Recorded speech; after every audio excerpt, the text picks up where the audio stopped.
প্রিয় শিক্ষার্থীরা, আমরা শব্দ এবং পদ নিয়ে আলোচনা করছিলাম এবং এ পর্যায়ে আমরা প্রথমেই কিন্তু দেখেছি শব্দ এবং পদ নিয়ে। যারা দেখোনি তাদেরকে এটা কিন্তু মাস্ট দেখতেই হবে। এ পর্যায়ে এই লেকচারে আমরা আলোচনা করব লিঙ্গান্তরের নিয়ম ও উদাহরণ, অর্থাৎ ইংরেজিতে বলা হয় যেটাকে জেন্ডার।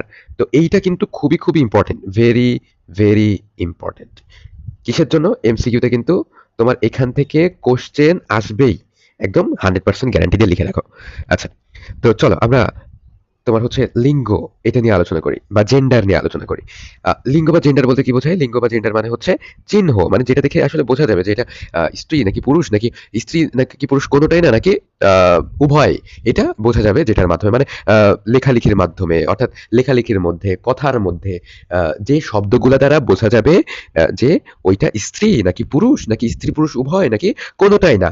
লেখালেখির মধ্যে বা কথাবার্তার মধ্যে শব্দ দেখে, শব্দের কিছু অংশ দেখে আমরা যে বুঝতে পারি যে এটা স্ত্রী নাকি পুরুষ, নাকি কোনোটাই না, নাকি সবগুলা। এটাই হচ্ছে কি, এটাই হচ্ছে লিঙ্গ বা জেন্ডার। মনে রাখবা আমি যেটা বললাম এটা বোঝার মতো করে, ঠিক আছে? এটা তোমরা পারলে লিখে রাখবা, এমন সহজ করে কিন্তু কোথাও পাবে না। আচ্ছা, বাংলা ভাষায় এমন অনেক শব্দ আছে যেগুলো পুরুষ জাতীয় কোনটা, স্ত্রী জাতীয় কোনটা, তোমার হচ্ছে স্ত্রী পুরুষ উভয়কে বোঝায়। তাই যেসব চিহ্ন বা লক্ষণ দ্বারা শব্দকে, ঠিক আছে, শব্দকে পুরুষ, স্ত্রী বা অন্য জাতীয় হিসেবে আলাদা করা যায়, তাকে লিঙ্গ বলে। এটা কিন্তু শব্দকে, ঠিক আছে, শব্দকে। আমরা যেহেতু ব্যাকরণ নিয়ে আলোচনা করছি, এখানে কিন্তু আমরা শব্দ নিয়ে আলোচনা করছি। এখানে কিন্তু আমরা ভাষা, আমরা লেখালেখি নিয়ে বা কথা বার্তা নিয়ে কিন্তু আলোচনা করছি, ঠিক আছে? তাহলে লিঙ্গ কত প্রকার, প্রকার ভিত্তিতে আমাদের পড়তে হবে। ইংরেজিতে এবং বাংলাতে উভয়ই পড়তে হবে। লিঙ্গ কত প্রকার? 4 প্রকার। কি কি? পুরুষলিঙ্গ বা পুরুষবাচক শব্দ, স্ত্রীলিঙ্গ বা স্ত্রীবাচক শব্দ, উভয় লিঙ্গ বা উভয়বাচক শব্দ, ক্লীবলিঙ্গ বা অলিঙ্গ, মানে যেটার কোনো লিঙ্গ নেই, যেমন বিভিন্ন জড় বস্তুর কোনো লিঙ্গ নাই। পুরুষলিঙ্গ তার মানে যেগুলো শুধু পুরুষ বোঝায়, স্ত্রীলিঙ্গ যেগুলো শুধু স্ত্রী বোঝায়, যেগুলো স্ত্রী এবং পুরুষ উভয় বোঝায় সেগুলো কি উভয় লিঙ্গ। মনে থাকবে? আচ্ছা, এইবার আসি আমাদের ইম্পর্টেন্ট বিষয়গুলাতে। তোমরা দাগিয়ে রাখো, এখান থেকে 100% কিন্তু কোশ্চেন আসবেই, কোনো মিস হবে না, ঠিক আছে? কোনো মিস হবে না, এখান থেকে কিন্তু 100% কোশ্চেন আসবেই। এখন দেখো, আমরা দেখার চেষ্টা করব যে শব্দের সাথে কি কি যুক্ত হলে পুরুষ বোঝায়, শব্দের সাথে কি কি যুক্ত হলে স্ত্রী বোঝায়, এটা আমরা দেখব এবং বোঝার চেষ্টা করব, ঠিক আছে? তো চলো, প্রথমেই দেখো, পুরুষবাচক শব্দ শেষে আ, ই, নি, আনি, ইনি এগুলা যোগ করে সাধারণত পুরুষ লিঙ্গ শব্দকে স্ত্রী করা হয়। যেমন প্রথম, এর স্ত্রী লিঙ্গ কি হবে? প্রথমা। চাকর, চাকর আনি, দেখো আনি যোগ করেও কিন্তু স্ত্রী করা হয়। ছাত্র, ছাত্রী, ই যোগ করেও কিন্তু, এই যে ই যোগ করেও কিন্তু স্ত্রী করা হয়। মালি, ইনি যোগ করেও কিন্তু কি করা হয়? স্ত্রী করা হয়। দেখো মালি এর সাথে কি যোগ করা হয়েছে? ইনি, ইনি যোগ করে কি স্ত্রী করা হয়েছে, ঠিক আছে? তাহলে শব্দের সাথে কি যোগ করে কি করা হবে? আশা করি বুঝতে পারছো। তো এই একটা পয়েন্ট আমাদের গেল। আরেকটা পয়েন্ট কি? তোমার হচ্ছে স্ত্রী, পুরুষবাচক শব্দ যা স্ত্রীবাচক শব্দ কি একদম ভিন্ন ধর্মী, একদম নতুন। যেমন এইগুলা বাবা মা, ছেলে মেয়ে, স্ত্রী পুরুষ, না তোমার হচ্ছে বিবি স্বামী, গিন্নি কর্তা, ভাই বোন, কন্যা, আহ, বর, কনে, হ্যাঁ এগুলা। আচ্ছা, তো এই গেল হচ্ছে আমাদের প্রথম পয়েন্ট। তারপরে দেখো, শব্দের আগে পুরুষবাচক ও স্ত্রীবাচক শব্দ জুড়ে দিয়েও হয়ে থাকে। তারপরে শব্দের আগে, আমরা কিন্তু শব্দের পরে এই যে কতগুলো দেখছিলাম, শব্দের পরে কতগুলো যোগ করলে কি পুরুষবাচক থেকে আমরা স্ত্রীবাচক করতে পারি। আর এটা একটু সহজ, এটা জাস্ট শব্দের আগে পুরুষ বা স্ত্রী এটা লিখে দিলেই আমাদের স্ত্রী বা পুরুষ কোনটা সেটা আমরা বুঝতে পারি। যেমন দেখো, মানুষ এর আগে কি পুরুষ মানুষ দ্বারা আমরা বললাম যে পুরুষ মানুষ, মেয়ে মানুষ দ্বারা আমরা বোঝাই কি সেটা স্ত্রী লিঙ্গ। তারপরে তোমার হচ্ছে হুলো বিড়াল দ্বারা আমরা কি পুরুষ বিড়াল বলি, মিনি বিড়াল দ্বারা আমরা কি মেয়ে বিড়াল বলি। তারপরে মাদি ঘোড়া দ্বারা, মদ্দা ঘোড়া দ্বারা কি বলি বলি আমরা? ছেলে, তোমার হচ্ছে ঘোড়া। মাদি ঘোড়া দ্বারা আমরা কি বলি? মেয়ে ঘোড়া, তাই না? বেটা ছেলে মানে কি? বেটা ছেলে মানে হচ্ছে ছেলে, তাই তো? ছেলে বাচক, পুরুষ বাচক। মেয়ে ছেলে মানে কিন্তু পুরুষ। দেখো, ছেলে ছেলে মানে তো পুরুষ, তারপরেও কিন্তু মেয়ে ছেলে দ্বারা আমরা কি মেয়েদেরকে বোঝাই আর কি। এড়ে বাছুর, এটা আমি জানতাম না, আমি বাস ড্রাইভার কন্ডাক্টর ওদের মুখেই প্রথম শুনছিলাম আর কি। এড়ে বাছুর, এড়ে বাছুর মানে কি? ছেলে বাছুর। আরেকটা কি? বকনা বাছুর মানে কি? মেয়ে বাছুর। বলদ গরু, গাই গরু। তো এই যে এই নিয়মটা দ্বারা তুমি কি বুঝলে? যে স্ত্রী বা পুরুষবাচক শব্দ তোমার হচ্ছে শব্দের শুরুতে বসে সেটা স্ত্রী নাকি পুরুষ সেটা নির্দেশ করা যায়, ঠিক আছে? এখন দেখো, তোমার হচ্ছে কতগুলো পুরুষবাচক শব্দের আগে মহিলা, নারী ইত্যাদি লাগালেই কিন্তু হয়ে যায়। তার মানে এটা মোটামুটি আগেরটার মতোই নিয়ম। যেমন কবি, এটা কিন্তু ডিফল্ট ভাবে পুরুষকে বোঝায়, কিন্তু মহিলা কবি, আগে মহিলা যোগ হয়ে হয়ে গেল।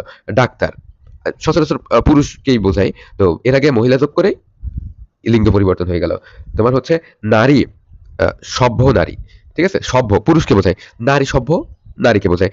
তার মানে তুমি যেগুলোকে সাধারণভাবে আমরা পুরুষবাচক হিসেবে ব্যবহার করে থাকি যে শব্দগুলোকে, সেই শব্দের আগে আমরা যদি মহিলাটা জুড়ে দিই বা মেয়ে জাতীয় এসব শব্দ জুড়ে দিই, নারী বা মহিলা এগুলো যদি জুড়ে দিই, তাহলে কিন্তু এটা লিঙ্গান্তর অর্থাৎ পুরুষ থেকে মহিলা হয়ে গেল, হ্যাঁ? আচ্ছা, এবার দেখো শেষে স্ত্রীবাচক শব্দ যোগ করে পুংবাচক শব্দকে স্ত্রীবাচক শব্দে পরিণত করা, যেমন গয়লা, গয়লা বউ, বোনপো, বোনঝি, হ্যাঁ?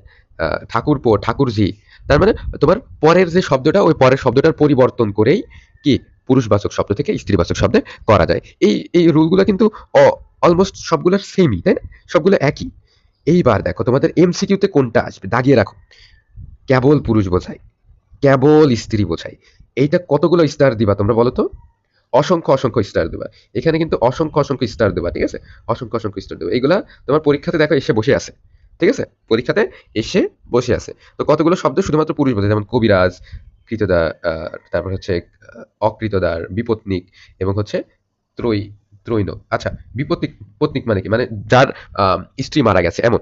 সতীন, সতীন মানে কি? সতীন মানে হচ্ছে আ এক স্বামীর অনেকগুলো বউ হলে তারা কি পরস্পরের সতীন হয়। সৎমা, সৎমা, সৎমা তো সৎমাই। আচ্ছা, সধবা মানে তোমার হচ্ছে বিধবা, সধবা, হ্যাঁ? তার মানে যার তোমার হচ্ছে স্বামী আছে আর বিধবা যার স্বামী নাই, তাই না? এও দায়। আচ্ছা, নিচে পুংলিঙ্গ শব্দগুলোকে স্ত্রীলিঙ্গে পরিবর্তন করার নিয়ম। দেখো কিভাবে পরিবর্তন করা হয়। আজ, অজা মানে জাস্ট এই যে প্রত্যয়টা, আমরা প্রত্যয় মানে কি জানি? মানে শব্দের শেষে কতগুলো এমন কিছু বর্ণ বা বর্ণ সমষ্টি যোগ করা যেগুলো নিজস্ব অর্থ নেই কিন্তু শব্দের শেষে বসে তারা আবার নতুন একটা শব্দ কিন্তু তৈরি করে। সেটাকে কি বলে আমরা? প্রত্যয় বলি, তাই না? তো এই প্রত্যয় যোগে দেখো এই প্রত্যেকটা শব্দের শেষে, সরি, প্রত্যেকটা শব্দের শেষে জাস্ট এই প্রত্যয় যোগে কিন্তু পুরুষ লিঙ্গ কি হয়ে গেছে? স্ত্রীলিঙ্গ হয়ে গেছে। ঠিক একইভাবে এর পরিবর্তে আমরা বসাই। যেমন লাস্টে তোমার প্রত্যেকটা দেখো পুংবাচকের শেষে কিন্তু কাকা, চাচা সবগুলোর শেষে আছে। তাই না? ওই এর পরিবর্তে লাগাইলে কিন্তু হয়ে যায় কাকা কাকি, হ্যাঁ? চাচা চাচি, দাদা দাদি, মামা মামি, নানা নানি, বুড়া বুড়ি, হ্যাঁ?